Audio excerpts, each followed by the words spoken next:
Olá, boa tarde, pessoal. Eu não sei se vocês conseguem me ouvir bem, se alguém puder me dar um retorno aí, só aguardando o professor entrar na live para a gente começar a nossa conversa.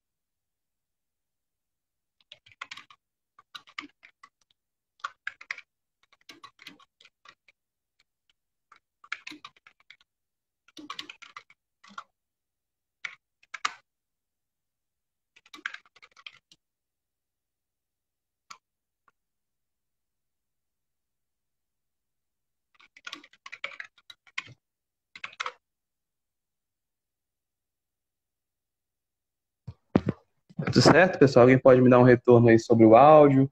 Se está chegando direitinho?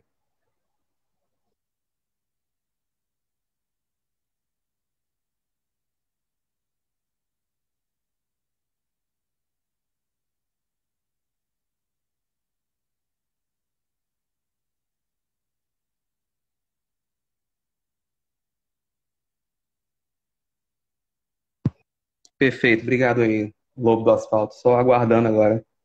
Obrigado, mãe. Adriana, obrigado. Só esperando aqui o professor entrar na live. Já foi feito o convite. Bom, pessoal, para quem já está por aí, deixa eu adiantar um pouquinho a história aqui, né? A gente vai falar agora com o professor José Newton Guimarães. Opa, o professor está falando comigo aqui. Pronto. Ele vai conseguir entrar agora, vamos ver. Vai dar certo.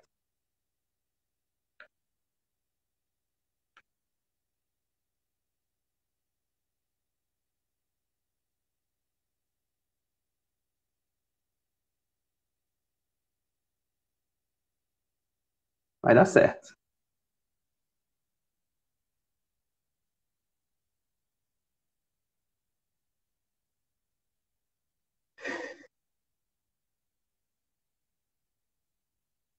Pronto, ele entrou. Deu certo. Legal. Boa Apareceu. tarde, Cleiton. Tudo bom, meu irmão? Que satisfação te ver. A satisfação é minha, Tudo professor. A bem? satisfação é minha. Hum. Então, Antes de que conversa, pena que antes da seja para gente. que pena Sim, que seja sim. para a gente conversar um assunto tão trágico, né? É, trágico, trágico. Mas deixa eu fazer aqui uma pequena introdução antes da gente começar. Eu estava Por lembrando aqui, favor. professor, hoje, depois que a gente combinou de fazer a live, que esse ano fez 14 Sim, anos que eu conheci o senhor. Então, é 14 verdade, anos, é verdade. você foi meu professor no terceiro ano na escola e foi marcante, assim. Vai Verdade. ser, vou lembrar disso pro resto da vida. E aí Muito, aconteceu essa muito, situação, muito orgulho disso, sim. viu, Cleiton? Sou muito honrado de ter sido seu professor. Muito honrado. Você mudou a minha vida, professor. Você mudou minha vida, honestamente, de coração, você sabe disso. Obrigado, obrigado, obrigado. Bom, o motivo da nossa conversa, para quem está Então, chegando, as pessoas vão chegando agora na live aos poucos, né? E a sim, gente, mas eu vou adiantando aqui o assunto, que é bem complicado. No dia 24 de abril do mês passado, três homens foram mortos dentro da reserva indígena Paracanã. Eles foram encontrados lá, na verdade. E eles entraram para uma caçada, saíram das suas casas, entraram lá e sumiram, lá no município de Novo Repartimento. E desde então, os corpos dele foram encontrados no sábado, dia 30 de abril, sábado agora. E aí aconteceu toda essa situação, a população ameaçando os indígenas, enfim, tudo isso que as pessoas estão sabendo que está acontecendo. E o professor Zanilton mora lá na região e está mais por dentro do que a gente sobre essa tensão, né? Acho que essa é a palavra, né, professor? Uma tensão, né? isso. É um momento de tensão, de violência. Violência, é isso. Bom, mas assim, eu vou começar aqui com uma pergunta aqui. Quanto tempo que o senhor mora nessa região aí, professor? Minha família se mudou para o Pará em 1982, no contexto da construção da usina de Tucuruí. Então, apesar de eu não ser paraense, não ser tucuruiense por nascimento, né, eu cheguei na cidade com 7 anos de idade. Então, eu me considero paraense e me considero de Tucuruí. Né? fui criado nessa região, a gente está aqui desde de 1982. Tucuruí, que para quem não sabe, faz divisa com repartimento e é ali pertinho, né, professor? Exatamente. 30, 40 quilômetros, não é isso? Exatamente. 60 quilômetros. 60 60 quilômetros, quilômetros. Tucuruí e repartimento comungam do mesmo contexto histórico, né, sociológico. Certo. E qual é, professor, a sua relação Sim. com os Paracanãs? Olha, o Cleise, a minha relação de maneira geral com os povos indígenas, né, é de muita proximidade. Você deve lembrar, quando você foi meu aluno, que no ano em que você foi meu aluno, eu passei vários dias com o povo Xicrim do Cateté, Lembro. aí na região. Lembra? Levei Lembro. por Duna, depois para a sala de aula. Sim. Falei para vocês da mitologia, da cultura desse povo tão espetacular que é o povo Xicrim, um povo tão maravilhoso. Então, eu sempre me aproximo das comunidades indígenas nos locais onde eu estou trabalhando ou residindo, né? Então, a gente conhece vários indígenas paracanãs e a gente tem um contato muito estreito hoje com um povo que é irmão, um povo que é parente dos paracanãs, que é o povo Assurini, da aldeia Trocará, na cidade de Tucuruí, que inclusive tem vários parentes nesse momento dentro da área indígena Paracanã. Então, a gente tem um contato direto e indireto com eles. Né? Bem frequente. E o senhor esteve lá já esses dias, né? Ontem o senhor esteve lá, né? Isso, eu passei ontem pela área indígena Paracanã, né, que eu estava curioso para saber como estava a situação lá, então fui até a área indígena Paracanã para dar uma olhada, sobretudo para saber como estava a questão da segurança. Né? O objetivo nem era propriamente fazer contato com os indígenas, eu queria dar uma olhada como estava o clima na cidade e também como é que estava o aparato de segurança para garantir que mais violência não ocorra.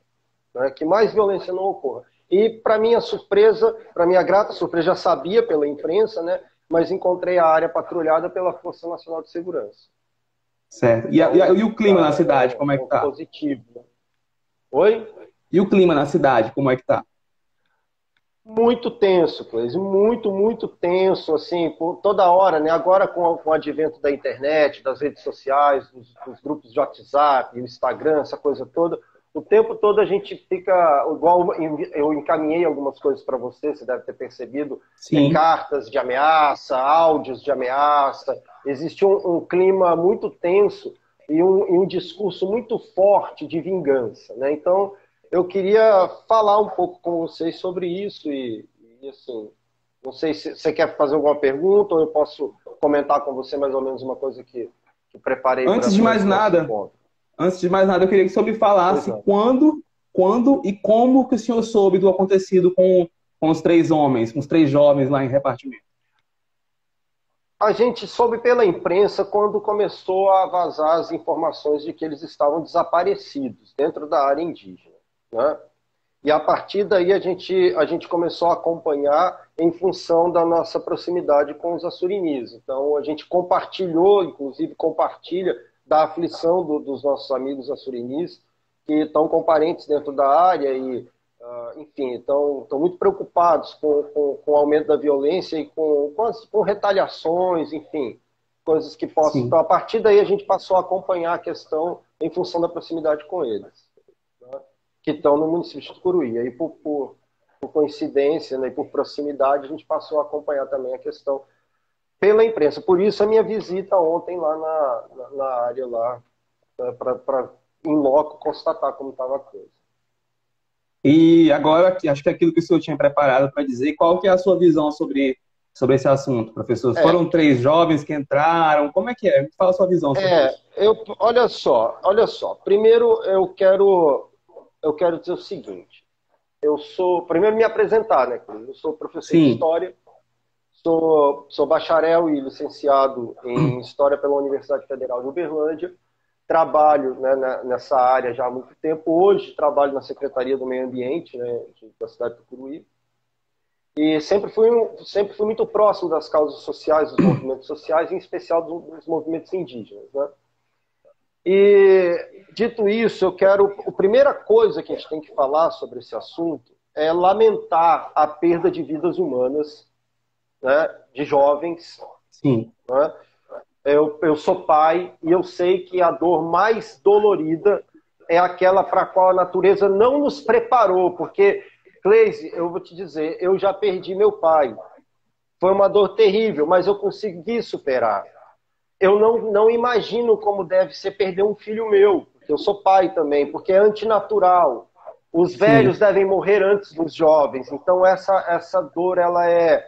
Então eu quero me solidarizar com as famílias, em primeiro momento, primeira coisa, eu quero me solidarizar, prestar meus sentimentos à família, às famílias dos 3 jovens, dos 3 rapazes que faleceram nessa situação.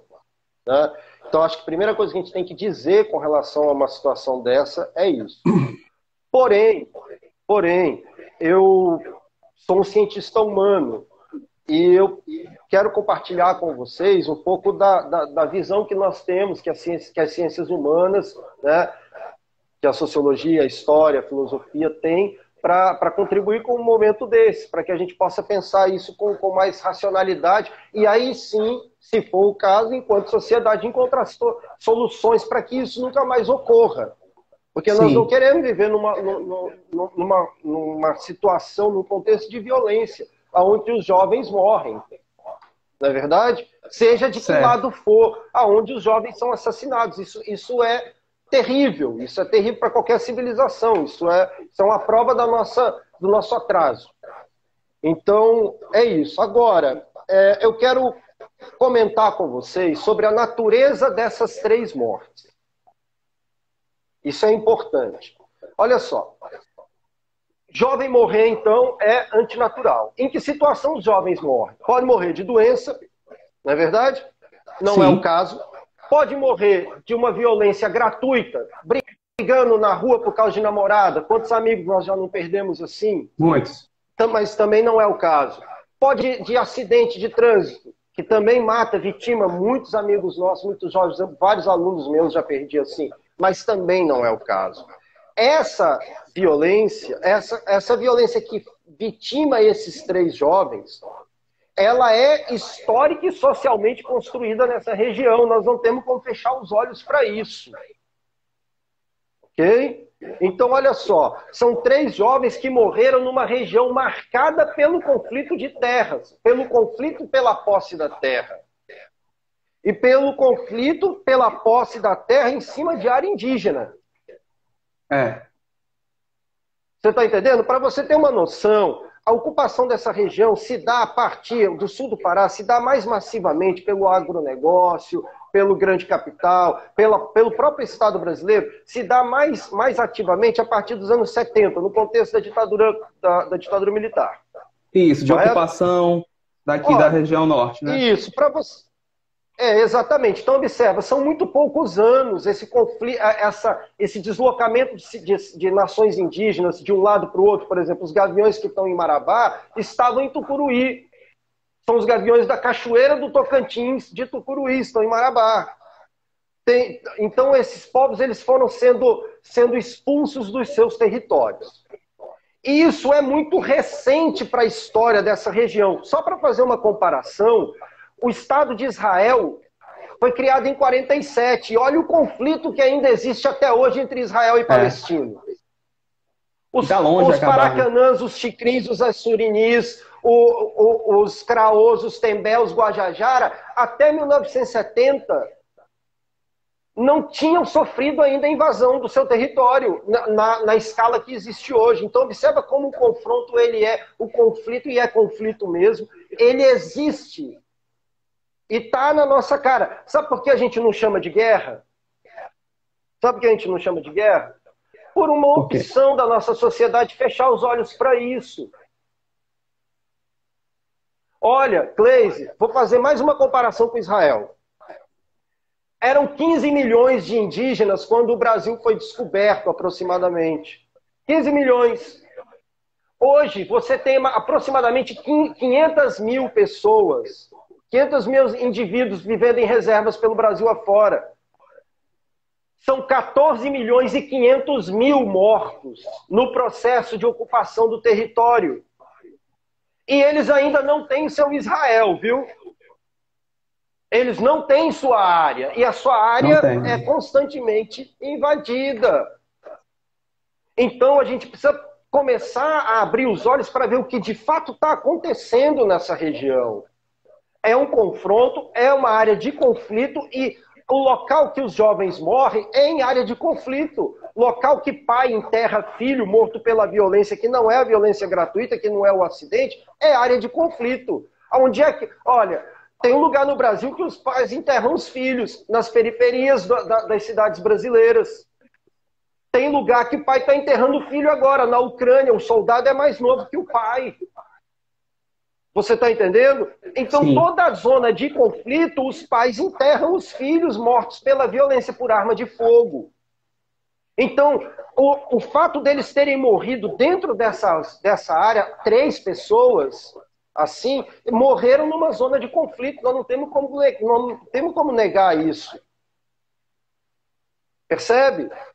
A gente tem que aceitar. Estamos em confronto. Então, é isso. Como é que essa violência ela se instala na região e qual é a dimensão dela? Olha só, no Dia do Índio agora, na Semana do Índio, dentro da aldeia Trocará, eu escutei a história dos assurinis mais uma vez, só que agora contada pelos anciãos da comunidade. Em 1980, eles chegaram a ser 46, veja, 46 indivíduos. Meu Deus. Tem que fazer um minuto de silêncio para todas essas mortes. 46. Hoje eles são acima de 750 pessoas. Aí, meu irmão, começa a ser colocada uma situação.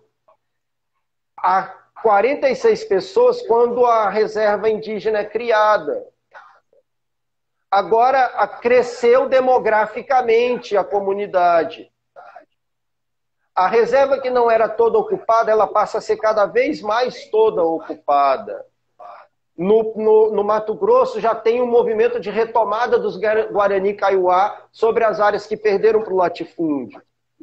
Então observa que tem um crescimento demográfico das comunidades indígenas, porque o genocídio diminuiu de ritmo nos últimos anos, dada a pressão da comunidade internacional, dada a organização, e sobretudo por isso, dada a organização dos próprios povos indígenas, o genocídio reduziu a marcha e aí a comunidade cresceu demograficamente. Agora ocorre que isso se dá num contexto que nós temos hoje instalado. Um governo que, prega a popularização do armamento. Sim. Que faz discurso anti-indígena, se orgulhava de dizer que no seu governo não teria nenhum palmo de terra demarcado para indígena, essa coisa toda. Então, quando faz esse discurso anti-indígena a nível geral, a nível federal, imagina o efeito que isso tem na base da sociedade, quando recebe esses discursos. Sim. Então pode fazer garimpo em área indígena. Então eu vou pegar um pedaço da reserva indígena, como ninguém está vendo, é lá no fundo. Vou fazer uma derrubada lá, botar uma roça, ano que vem eu boto pasto, boto gado. Tira a madeira. Entendeu? Tiro a madeira, por exemplo, não é verdade? E com a madeira financia a produção do pasto. Enfim, né? Então, observa só, isso se dá num espaço de tempo muito reduzido. De 1970 para cá, essas comunidades elas vinham diminuindo, e a partir dos anos 90, sobretudo dos anos 2000, começa a crescer em número de pessoas. Então tem agora um confronto, que é um confronto pelo território. Se você escutar todos os áudios de ameaça que estão circulando agora pelas redes sociais aqui na região, eles falam vamos derrubar de repartimento até o 112, vamos meter roça e empurrar esses índios para o fundo da reserva. Então observa que, depois do conflito, os argumentos verdadeiros começam a aparecer, e o argumento verdadeiro é a disputa pelo território. Vai ficando muito claro isso, né, professor? Vai ficando evidente, exatamente. Então, olha só, agora ocorre que nesse contexto que estamos vivendo, a gente está vivendo o momento da expansão do garimpo sobre áreas indígenas, com o apoio do governo federal. Sim. A gente está vendo um militar anti-índio assumir a FUNAI. Sim. Você consegue perceber, cara? Não se trata de politizar, dizer se é esquerda, direita, centro. Não é isso. Observa, a coisa está colocada dessa forma.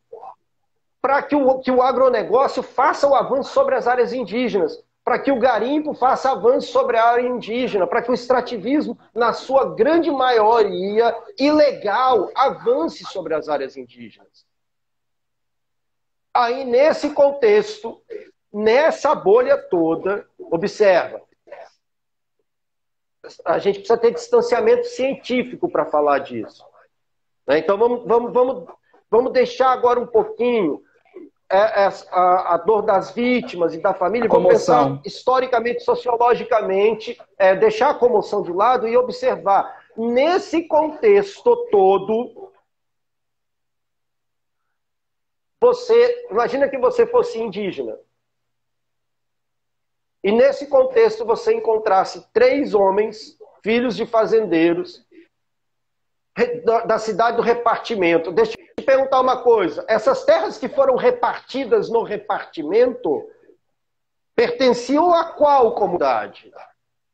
Quais parentes viviam ali antes dessas terras terem sido repartidas nos anos 70? Do seu próprio povo. Então imagina você, dessa cultura, tendo escutado as histórias do seu bisavô, do seu avô, do seu pai sobre a violência para a tomada daquela região que foi repartida. O nome da cidade é Repartimento e tem essa origem, não é verdade? Então essa terra que pertencia a você e ao seu povo foi repartida entre os brancos. Nessa situação em que as mulheres Yanomami estão sendo estupradas pelos garimpeiros, aonde criança é queimada viva por um madeireiro, e nessa situação toda você encontra junto com seus irmãos, seus parentes, patrulhando sua área, você encontra lá dentro 3 pessoas, 3 homens armados. Olha, aí é o seguinte, nesse momento, nomear é dizer de que lado está. Ou seja, se você escrever aí, Cleis, se você escrever aí no seu jornal, 3 caçadores foram mortos pelos índios, você escolheu um lado. Entendeu? Entendi. Percebe? Percebo. Porque... entendeu? É isso. Porque você pode escrever no seu jornal também, e aí você também escolhe um lado, e não existe neutralidade. Eu costumo dizer que neutralidade na história é o bairro da Terra plana. Sim. Entendeu? Você pega a Avenida Nazismo de esquerda, vai até a esquina do movimento antivacina. E percebe? Isso já no bairro da Terra plana. Percebe? Aí você, exatamente. Então não existe imparcialidade na história, não existe neutralidade. Então você pode escrever aí no seu jornal: 3 homens armados foram mortos dentro da área indígena Paracanã. Certo, Aí você escolheu um lado. Aí você também escolheu um lado. Agora, o que a gente tem visto na imprensa local, de maneira geral, parece uma fábula. 3 caçadores morreram, foram mortos pelos índios. Primeiro, a gente não sabe se foram mortos pelos índios. A polícia ainda não se pronunciou. Eu ia chegar a isso. Não tem inquérito concluído. Não tem inquérito concluído. Mas, foram mortos dentro da área indígena, e toda a área indígena que eu conheço tem a cada 500 metros uma placa com o símbolo do governo federal dizendo: a área indígena não entra, proibido caça, pesca e extrativismo. Correto? Correto. Está lá a placa de advertência: não entre, não pode. Então entrar já é uma transgressão da lei. A caça não é legalizada, a caça de animal silvestre para não índio não é legalizada no Brasil. Já começa por aí, né? Aí essas armas que estavam, porque se eram caçadores, estavam armados. Essas armas são legais, eles tinham posse e porte dessas armas para usá-las dentro de área indígena, porque para a Polícia Federal entrar armada dentro de uma área indígena precisa de uma autorização da Justiça. Polícia Federal, o Exército. Então, 3 homens armados entraram dentro da área indígena Paracanã para caçar. Enfim, eu não consigo ver uma situação em que seja uma coisa pacífica. E aí a mensagem que está se passando para a sociedade é: 3 caçadores foram mortos pelos índios. Olha, meu irmão, vamos inverter a lógica? Vamos inverter a lógica? 3 indígenas foram caçar numa área de floresta dentro de uma fazenda. O que acontece? 3 índios armados dentro de uma área de fazenda. Dentro de uma área particular, são encontrados pelo fazendeiro e pelo seu segurança. O que acontece? A gente sabe o final da história. Uma coisa eu te garanto, se isso tivesse acontecido, se a notícia fosse essa, nós não teríamos nos encontrados para essa live. Não tinha dado notícia nenhuma, não era notícia, era totalmente silenciado, esquecido e apagado. Se a notícia fosse essa, 3 indígenas dentro de uma área particular são encontrados pelos fazendeiros pelo fazendeiro e seus seguranças, não tinha notícia. Eles foram velados dentro da Câmara Municipal do repartimento. Teve uma coisa, professor, só interrompendo o senhor um pouquinho, que me chamou a atenção nesse caso. O prefeito de Novo Repartimento se posicionou da forma que deveria se posicionar, né? Cobra falando que os culpados, enfim, devem ser punidos, aquela coisa política que a gente sabe. Só que teve um detalhe, não sei se tem alguém da assessoria do prefeito Valdir Lemes aí, que depois pode esclarecer esse assunto, que o prefeito foi marcado em uma publicação que pedia que os índios fossem embora de repartimento. Fora os índios de Novo Repartimento, essa publicação. E o perfil do prefeito Valdir Lemes republicou essa marcação, sabe? Eu achei isso um absurdo. Não sei se ele tem conhecimento, se é ele mesmo que administra as redes sociais dele, acho até que não, que talvez ele não saiba disso. Ou talvez tenha republicado, enfim, mas me chamou a atenção isso. Sim. Olha, eu ontem, passando pela cidade, né, eu topei lá no entroncamento do repartimento. O monumento que lá está é uma máquina que faz estradas. Quem conhece o repartimento já deve ter visto isso lá, um trator. E lá hoje, agora tem uma faixa preta escrita repartimento, que é justiça.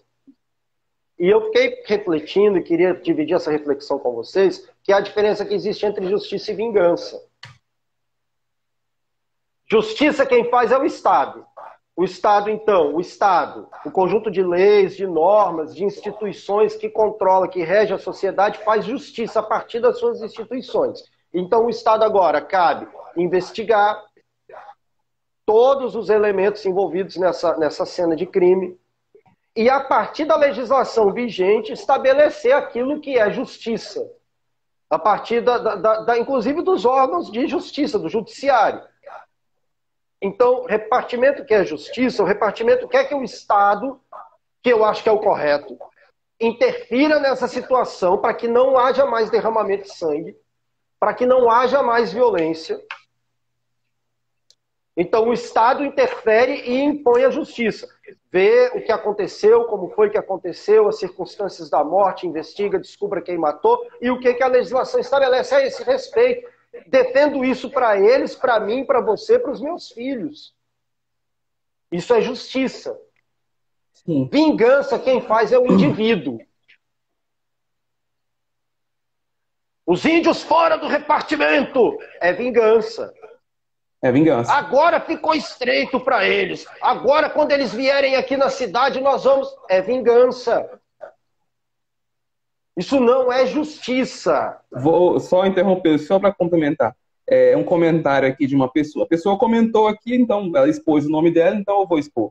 Amaro Barbosa, acredito que seja de repartimento essa pessoa. Que se faça justiça, que esses índios Paracanã não venham mais aqui na cidade, que fiquem nas aldeias deles para lá. Não aceitamos ele aqui em nosso meio. Qual a sua visão sobre isso, professor? Olha, eu quero concordar com ele. Eu acho que se os índios chegarem armados no centro da cidade, do repartimento, devem sofrer algum tipo de retaliação. Eu quero concordar com ele. Se eles estiverem armados. Sim. Entendeu? Se os Entendi. índios chegarem desarmados para ir ao hospital, na terra que até ontem era deles, se os índios chegarem desarmados para ir à farmácia, se os índios chegarem desarmados para ir à escola, para estudar, porque eles são seres humanos como eu, como você. Não é uma outra categoria de cidadão. Então, se eles chegarem lá pacificamente, desarmados, dentro do espaço público, não pode ser vítima de nenhum tipo de violência. Se isso acontecer, é vingança, não é justiça. Né? Se eles chegarem armados, se 3 indígenas chegarem de arma de fogo na mão, dentro da cidade do repartimento, fazendo discurso de ódio, falando em tomar território do cidadão de repartimento, eu acho que eles devem sofrer algum tipo de retaliação. Quero concordar com ele nesse sentido.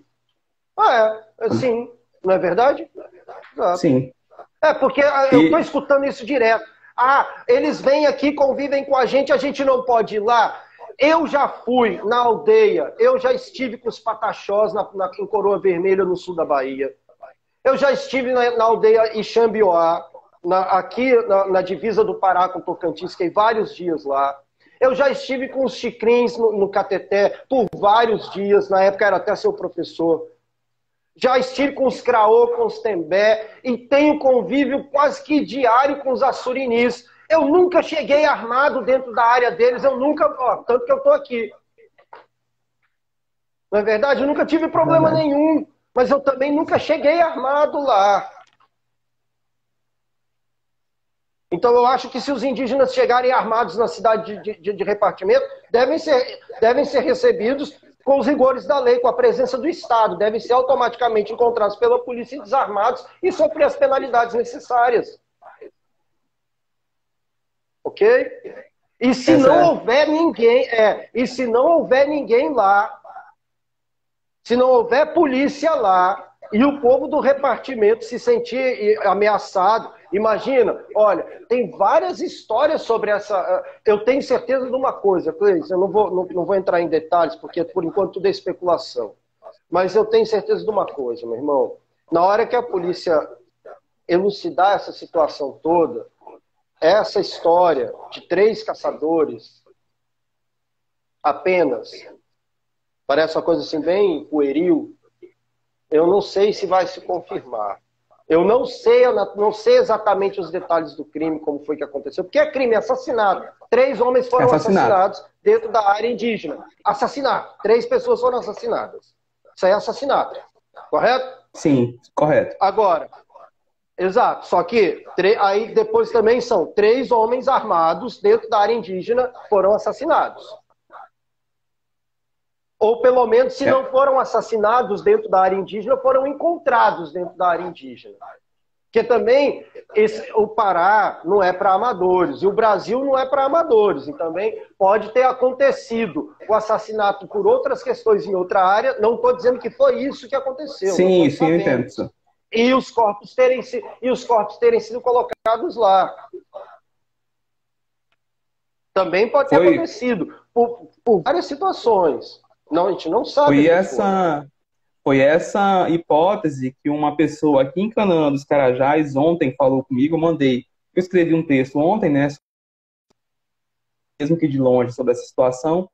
Ele levantou essa hipótese de que pode ter sido um crime de acerto de contas. Ele falou que estava muito parecido com acerto de contas, mas aí já entra numa outra área, que é mais especulação ainda, é melhor deixar mesmo as autoridades cuidarem. Exato, é especulação. Então, por enquanto, o que nós temos que fazer é confiar no trabalho da polícia. Sim. Né? Confiar no trabalho da polícia. E o aparato de polícia que está envolvido nessa questão, ele é um aparato grande, não só a polícia militar e civil da região, mas que também que se faz presente no ambiente para manter a ordem. É importante que esteja lá nesse momento. Mas a gente também tem a Polícia Federal, a gente tem a Força Nacional de Segurança e todos os órgãos de inteligência nesse momento investigando essa situação. Então vamos esperar a conclusão do caso para a gente saber o que foi que exatamente aconteceu. Agora, o que a gente tem que parar imediatamente, pedir para as pessoas que não façam, é que não estimule discurso de xenofobia, discurso de ódio contra os povos indígenas. Percebe? Essa é a questão. Essa é a questão. A gente não pode fazer um estímulo contra... Porque é a nossa raiz cultural, Cleide. São os nossos povos originais. Eu não sei se você se lembra, vou me permitir me lembrar de uma brincadeira que eu fazia com vocês em sala de aula, que é o teste para saber quem é índio e quem não é. Então, se você sabe, né? Lembra? Se você tem uma noção do que significa Pará, Tocantins, Tucuruí, Carajás, Parauapebas, Goiás, Pacaembu, Anhembi, Morumbi, você conhece língua indígena, a chance de você ser índio existe, viu? Sim. Não é verdade? Se você já foi benzido, se você já foi benzido, não é verdade? Você já tomou chá de andiroba, de paíba, já curou garganta com óleo de andiroba, se você já tomou todos os xaropes de fava de sucupira e que as nossas vós fazem com primazia e nos salvaram de várias infecções de garganta, por exemplo, assim, olha, você conhece medicina indígena e já foi tratado com medicina indígena, a chance de ser índio existe. Se você toma banho todo dia, porque não é um hábito de europeu, é um hábito de indígena. Agora, se você consegue separar na roça, você entra no meio e olha um monte de planta e sabe dizer o que é um pé de macaxeira, eu acho que tu é índio. Se comer farinha, se souber fazer farinha, com certeza tem que dizer de que tribo veio. Então observa como isso está entranhado na gente. Eu não entendo o porquê de tratá-los como desiguais, como diferentes de nós. Eles guardam a nossa essência. Eles guardam a nossa essência, eles preservam o nosso ambiente, guardam a nossa cultura, guardam a nossa biodiversidade. Guarda a nossa herança cultural, histórica e arqueológica. Gente, vamos respeitar esses povos. Vamos respeitar esses povos. Sabe? Vamos tratar com um pouco mais de civilidade. Agora, tem uma questão que eu quero chamar a atenção, que é a questão da soberania nacional. A soberania sobre o território brasileiro. Em 2009, no Fórum Social Mundial em Belém, eu estive na tenda dos povos indígenas, assistindo os discursos das lideranças indígenas, e lá eu tive a oportunidade de conversar com o Paulinho Kayapó, uma das lideranças do povo Kayapó. Paulinho me falou o seguinte, que se era o contexto da construção de Belo Monte, que se o brasileiro não respeitasse o Kayapó, a ONU respeitaria. A Bélgica, a Holanda, os Estados Unidos, a França. Porque, veja bem, Cleis e Clênis, qual foi a bandeira que a Rússia usou agora para invadir a Ucrânia?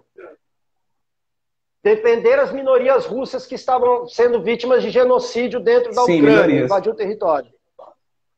Para os Estados Unidos invadir o Iraque, proteger os xiitas da sanha vingativa do sunita liderado pelo Saddam Hussein. Na guerra da Sérvia, da Croácia. Então observa que a bandeira da proteção de um povo contra o genocídio... Por que o Brasil interviu no Timor-Leste? Inclusive garantiu a independência do Timor-Leste para evitar que os povos de língua portuguesa, de origem de colonização portuguesa, fossem dizimados e eliminados pela Indonésia. Então, fazer discurso de eliminação de índio é chamar as forças militares internacionais para invadir a Amazônia. Sim, é um desserviço à nação brasileira. Quem faz isso achando que é patriota, que está defendendo o Brasil, é um idiota, desculpa dizer assim, mas é um idiota, isso não pode ser feito. Isso vai despertar. E outra, no mundo inteiro, o exército que empunhar a bandeira da defesa do meio ambiente e de salvar os povos indígenas da sanha dos brasileiros será visto no mundo inteiro como um exército de nobres libertadores. Só nós os veremos como invasores. Só nós vamos pagar essa conta. Nossos filhos, nossas mulheres, nós mesmos é que vamos pagar com a vida essa dívida. Então, a soberania nacional fica em risco quando o discurso de ódio contra o índio é exaltado.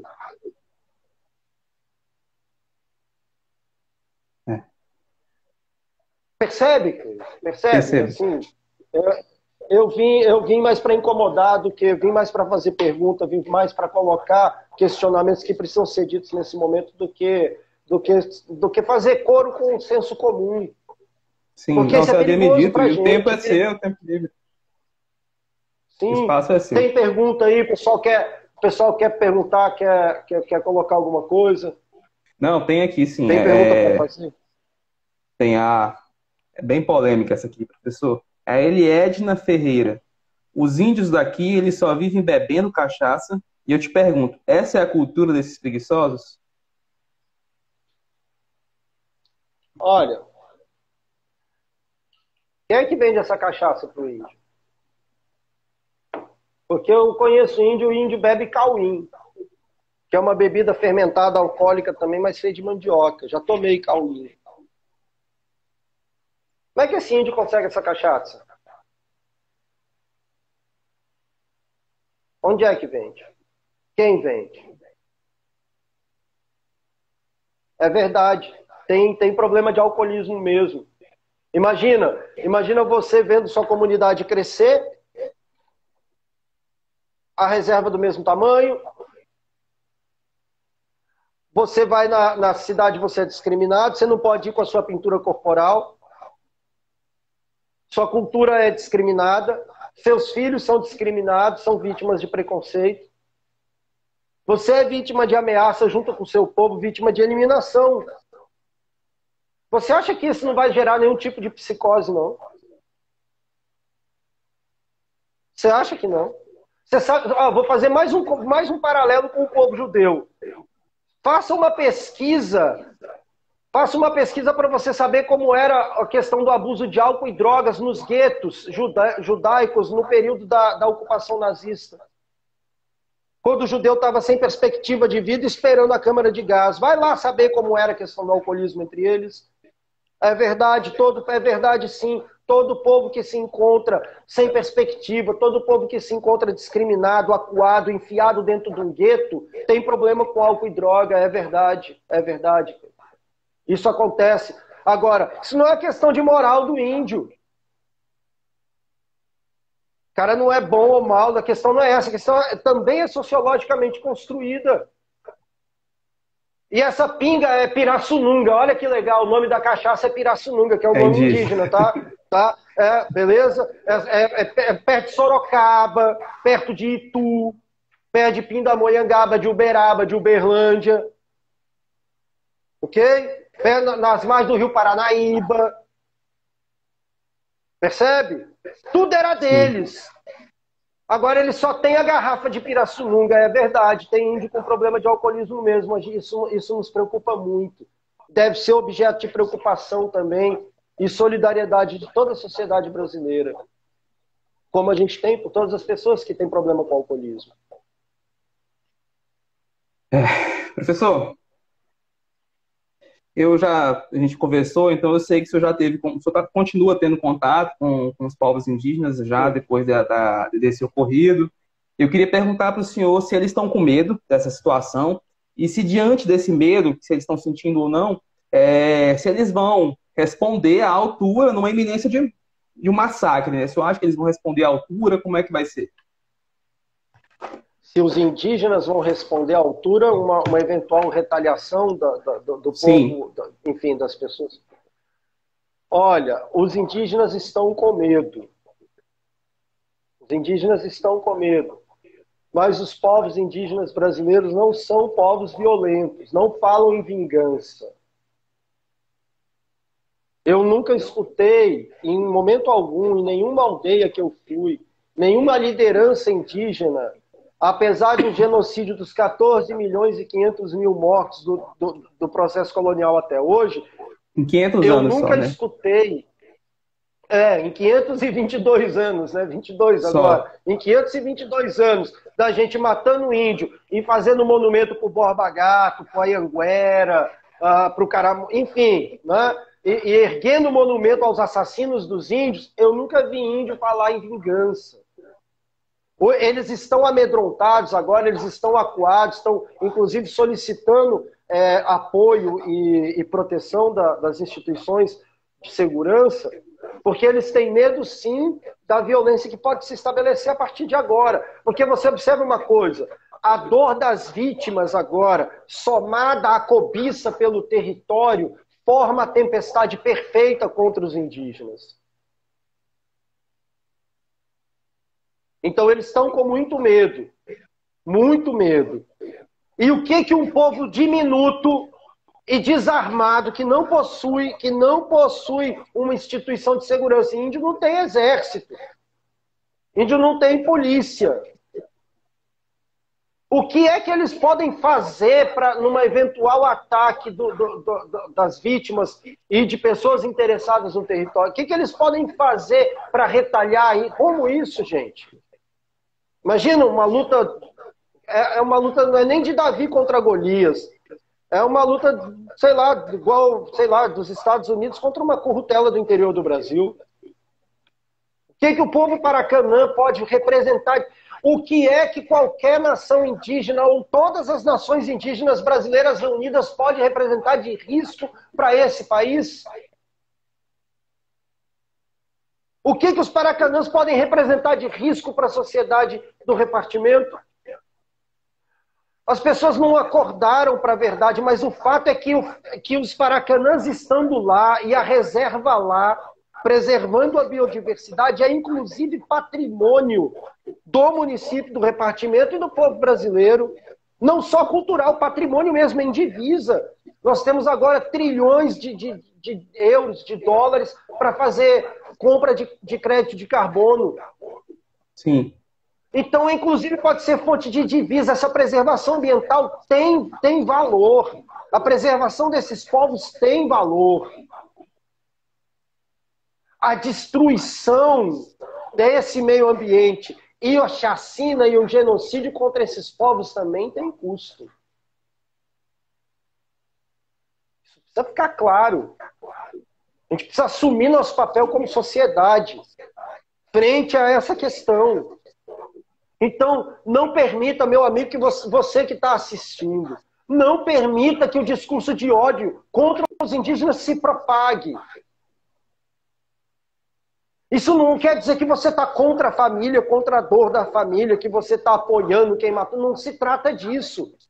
A questão é, precisamos defender nossos povos indígenas. Essa é a questão. Bom, professor, acho que nosso tempo está acabando, que é só 1 hora, então acho que tem 10 minutos ainda.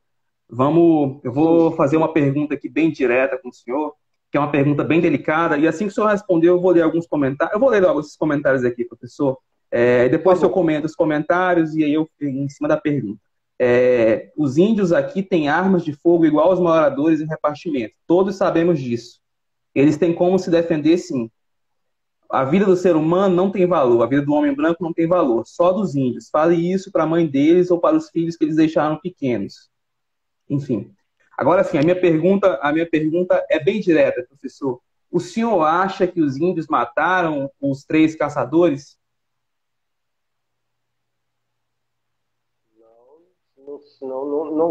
Não faço nenhuma ilação a esse respeito, enquanto as forças de segurança, enquanto a investigação não se posicionar a respeito. O que eu tenho dito é o seguinte: se isso tiver ocorrido dentro da área indígena, nós não podemos fechar os olhos para que, numa região de conflito, 3 homens armados morreram dentro da área indígena. Se isso tiver ocorrido, se os índios tiverem assassinado os três rapazes, 3 homens armados morreram dentro da área indígena. Uma área que eles não podiam entrar, para uma atividade que não é regularizada no país, com armas que nós não sabemos quais eram, da onde vieram, como vieram. Então, é uma situação muito complicada. Se isso tiver ocorrido, se estiver ocorrido, nós não sabemos.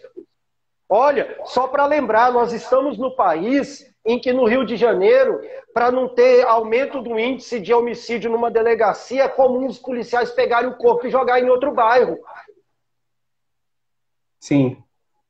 Nós estamos nesse país, viu, gente? Nós estamos no país que fala que o volume da violência e o número de homicídios caiu porque retira da contagem o número de pessoas que morrem em função dos autos de resistência. Então nós estamos nesse Brasil. Eu não sei o que aconteceu e eu não acho isso.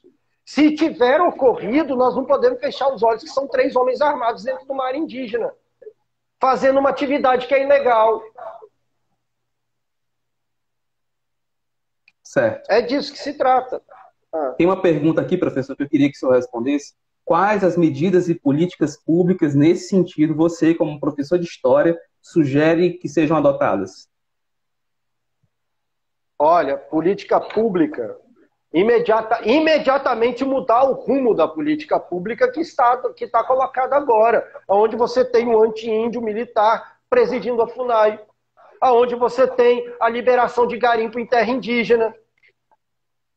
Assim, eu tenho várias propostas e eu acho que, sobretudo, quem tem que dizer isso, nós temos que parar de falar nós temos que parar de falar pelos índios, falar pelos indígenas. Nós temos que perguntar a essas comunidades quais políticas públicas vocês precisam. A primeira coisa que nós precisamos fazer é abrir um diálogo verdadeiro, diálogo de irmão com essas comunidades. Perguntar para os indígenas, para os povos indígenas. A minha primeira sugestão é, vamos até eles. Vamos saber como é que é para eles. Olha, o índio não precisava de vacina nem de hospital quando não estava cercado de branco por todos os lados. Agora que ele conhece a gripe, ele precisa de vacina, e quem trouxe essas doenças não é coisa deles. Então a gente precisa agora, se quer de fato ter uma boa relação, se quer cessar esse ciclo de violência, nós temos que primeiro conversar com esses povos e tratá-los com respeito. É a primeira questão. Correto? Agora, Correto. mais do que isso, qual o caminho tomar? Eu não sei agora, mas eu sei que esse que nós estamos tomando é completamente equivocado e assassino. E gera morte dos dois lados, porque em zona de confronto não morre só ucraniano, morre russo e ucraniano. Em zona de confronto não morre só traficante, morre traficante policial. Em zona de confronto não morre só índio, morre índio e também morre não índio. Essa é a característica da zona de confronto. Correto? Então, o caminho que nós estamos, eu tenho certeza que não é o correto, não é o ideal. Tem uma outra pergunta aqui, professor, que eu já ia fazer a minha última pergunta, mas eu achei essa aqui interessante. Concorda com o Bolsonaro quando ele diz em proteger a área privada, assim como os índios fizeram em frente aos homens armados em sua terra?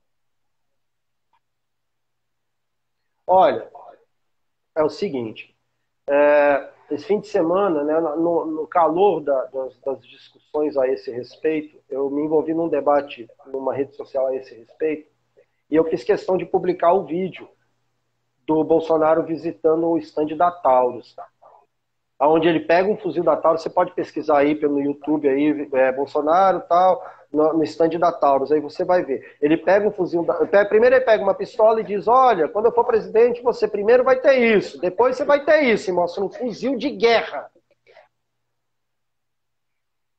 Ele mesmo está dizendo, estamos numa zona de conflito. Então tá aqui. Aí ele mostra e fala assim, quando eu for presidente, primeiro você vai ter uma pistola, depois você vai ter um fuzil. E cartão de visitas, aí ele diz isso, cartão de visitas para invasor é cartucho de 7,62.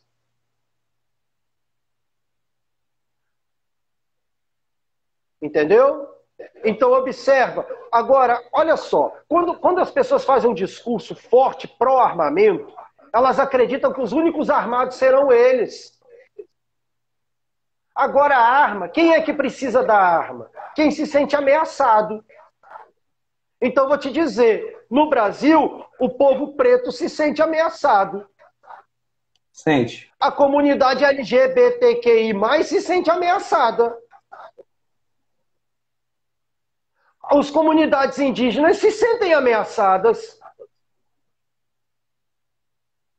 Então, se você vai colocar arma dentro da sociedade, inclusive arma de guerra para aqueles que se sentem ameaçados, você tem que estar preparado para encontrar o índio de fuzil. Para encontrar o LGBTQIA+ de pistola na cintura. Ou você acreditou que só aquilo que você considera que é cidadão de bem é que vai ter arma? Você acha que só seus amigos vão ter arma? Por isso a gente faz um discurso forte contra a proliferação do armamento dentro da nossa sociedade, porque só conduz a esse tipo de situação. Nós não somos um povo, nós não somos um povo pacificado. Observa, o conflito Israel-Palestina é de 1947. A ocupação do sul do Pará é década de 60, é mais recente do que Israel. Percebe? Percebo. E aí, quando Professor, você escuta os áudios que você escuta... Sim. Só uma interrupção rapidinho. Só para fazer um breve comentário aqui, quem está participando da live com a gente, que já está finalzinho, a gente tem 3 minutos de live. O Thiago Miranda, o senhor lembra que foi seu aluno, pré-candidato a deputado estadual, está aqui com a gente e comentou assim, 2 lendas, forte abraço aos amigos. Meu irmão... Forte abraço. Lembro de você com muita saudade também, Thiago. Sucesso na sua caminhada. Tenho muito orgulho também de ter sido seu professor. Muito obrigado pela honra. Olha. Bom, professor, eu vou ler aqui rapidinho alguns comentários, porque o tempo está acabando, e vou fazer a última pergunta para a gente encerrar. Se coloca no lugar dessas famílias, então quer dizer que eles estão certos em tirar a vida dos brancos? Não, o professor não falou isso. Se fosse seu filho morto pelos índios, você estaria aí defendendo eles? Não. Vai lá e pergunte para eles sobre as necessidades deles e vem aqui falar para nós, cara de pau, né? Enfim. Mas, agora o senhor comenta isso brevemente, a gente tem 2 minutos, queria que o senhor respondesse. Olhando para o futuro breve, o que o senhor acha que vai acontecer ali em repartimento, não só em repartimento, mas na região aqui, posso dizer, do estado de Carajás, nessa iminência, caso aconteça um massacre contra os índios, o que o senhor acha que vai acontecer na região aqui? Intervenção federal. Federal? Olha, tá certo. Intervenção do Estado. O Estado vai se fazer presente, porque sempre se faz. Em dado momento, lá nos morros do Rio de Janeiro, em dado momento, quando o tráfico tomou conta, o Estado não foi lá e não ocupou com a Marinha? Foi. Deixa de inocência, o que vai acontecer é que o Estado vai vir e vai ocupar seu papel. É isso que vai ocorrer. Aí, meu irmão, preste bem atenção. Uma vez eu estava conversando com o presidente do ITERPA, há muitos anos atrás, e ele me disse uma coisa. Se somar todos os títulos de terra do Pará, 10 alqueire de um, 100 alqueire do outro, 4 alqueire do outro, 2.000 do outro, o Pará é maior que o Brasil. Então o Estado brasileiro virá para a região. Agora virá para impor todas as regras. A comunidade internacional vai prestar atenção, mais atenção nessa região. Aí nós vamos ter que ver toda a questão da utilização do trabalho escravo para cometer crime ambiental em cima de área indígena. Vocês aí que acham que os índios devem morrer, que deve haver esse massacre, querem que isso ocorra, vocês também vão pagar o preço. E o preço é a imposição da lei, da ordem e da presença do Estado. É esse o preço. E aí as ocupações ilegais, a exploração do trabalho escravo, o crime ambiental vai ficar no meio da rua. Com relação à questão da dor das famílias, eu quero reforçar uma coisa.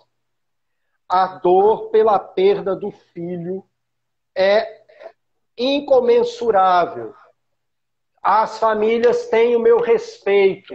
Eu não vim aqui comentar sobre a dor das famílias e nem aqui defender assassino de quem quer que seja. Não vim falar sobre isso. Eu vim falar sobre o contexto histórico e sociológico colocado nessa região que gera esse tipo de acontecimento. Por isso que eu vim falar aqui. Os pais desse rapaz têm minha profunda solidariedade. Os filhos desses rapazes têm minha profunda solidariedade, meu mais profundo respeito. Porque morrem inocentes, por assim dizer, dentro do processo, igual um soldado russo morre na Ucrânia, igual um jovem ucraniano morre na frente de um soldado russo. Porque o confronto está colocado e é maior do que a gente. Olha, uma coisa que eu aprendi estudando história é que a gente não vai à guerra. A guerra é que vem para o nosso quintal. E ela não nos chama, ela não nos convida a participar, ela nos empurra para dentro do confronto. Então eu estou aqui falando do contexto histórico e sociológico colocado na região. Se a gente agora for olhar individualmente a questão da dor da família, o caminho é outro, aí a gente vai fazer um discurso da vítima. Mas eu não vim aqui falar disso. Aliás, isso é sagrado e deve ser inclusive preservado. Não deve ser objeto de debate público em rede social. A gente não pode misturar essa dor da família com a questão sociológica colocada. Olha, quero lembrar quem está assistindo uma coisa. Um médico não opera a sua mãe. Porque não tem distanciamento científico para aquilo. Um médico não opera o pai. Para falar desse tipo de assunto, a gente precisa ter um mínimo de distanciamento científico. Se a gente se envolver emocionalmente com esse assunto, a gente vai fazer o discurso da vítima. E aí, na sequência, a gente vai passar a fazer discurso de vingança. Eu não posso colaborar com isso. Meu papel como professor é colaborar para uma sociedade, para uma civilização melhor, onde os nossos filhos possam andar com segurança, junto com os indígenas, junto com o povo preto desse país, junto com o povo indígena, junto com os imigrantes de todas as nações. Nós precisamos construir a nação da tolerância. Nós somos um povo miscigenado, multicultural. Temos que exaltar isso é o que nós temos de melhor. Eu não sei onde foi que a gente virou, não sei que esquina foi que a gente virou para esse lado do ódio e do genocídio. A gente precisa voltar a ser o que o brasileiro é na sua essência. Olha, olhando para a tela agora, Cleide, eu vejo dois homens que são tudo menos brancos. Você tem toda a razão. Percebe? Você está entendendo? Então a gente precisa resgatar isso que é o nosso melhor. Eu tenho me assustado muito com o rumo que a sociedade brasileira tem tomado. Sabe, a facilidade com que a gente tem feito os discursos de ódio e de intolerância contra tudo aquilo que a gente considera que é diferente. E que, na verdade, sempre esteve aí. Inclusive dentro de nós mesmos. Então vamos respeitar esses povos, vamos respeitar esses territórios, vamos respeitar a nossa própria história, a nossa própria identidade cultural. É isso aí, professor. A gente agora encerra, mas antes disso eu vou ler aqui um comentário de uma pessoa que o senhor conhece pouco aí, talvez. Não esquece de salvar a live. Ana Carolina Gama. Nossa. Um abraço, Ana, minha querida amiga, esposa do professor José Newton, para quem não sabe. E é isso, professor. Agradeço imensamente a sua participação, viu? Um abraço nas crianças e tudo de melhor para o senhor aí. Muita força nessa luta, tá? Sim, tamo junto. Tamo junto e vamos em frente. Vamos em frente, nós temos... Vou falar igual o Darcy Ribeiro agora para encerrar. Nunca se esqueça, nós temos uma grande nação para construir e essa é a nossa tarefa. Nós temos uma grande nação para construir. Encerrou da melhor maneira possível. Professor, já te convido para em breve a gente conversa. Tem muito assunto para a gente falar, então, assim, em breve, quando a gente tiver um Conte sempre tempinho, comigo. a gente. Tá certo? Valeu, professor. Conte Obrigado. sempre comigo. Conte sempre. Até mais. Um Tudo abraço. bom. Até.